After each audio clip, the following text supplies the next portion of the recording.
There was something that I said over 35 years ago that impacted my life. I said that I wanted to get married. And my mother told me, says, why don't you take a piece of paper, a legal pad, and write down all the different items that you'd like to see in the woman you'd like to marry. Well, I thought that was a little ridiculous or posh to be able to put down on a piece of paper like a wish list. And she said, do it because your words have power. So here's what I did. I went ahead and I wrote down on a legal pad all these different points that I wanted, but I stayed away from all of the vain items. I had one item. I wanted blonde hair. That was a little vain of me, but I put down character attributes, personality attributes. And as I wrote this down, it was a long list. It kept getting longer and longer as I put character attributes. If I thought about physical attributes, there weren't very many. So I just left my list the way it was. She told me, put it on a wall and start speaking over it and ask the Lord to make it happen. And then just start saying, Lord, thank you for, and go down the line and read it.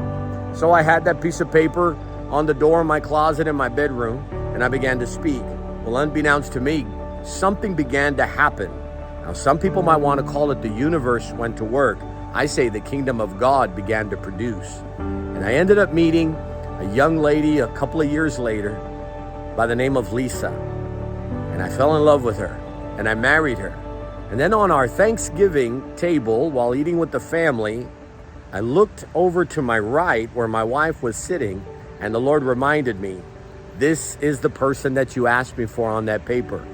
To my surprise, I went upstairs, went to the room, I found the paper, and the paper had every attribute, every thought. And on top of that, she had curly blonde hair like I asked for. There's power in words, and I want to teach you about the power of words. This month, the month of October, I'm going to be speaking on the word, and I'm going to show you how to be able to use your words to craft your world.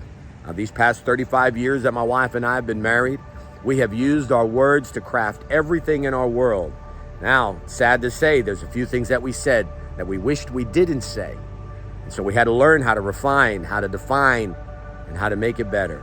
So come on over to Center Church, 4801 North Cage Boulevard, west of 281 north of Nolana, as you can learn how to be able to define and craft your words as we teach the Word.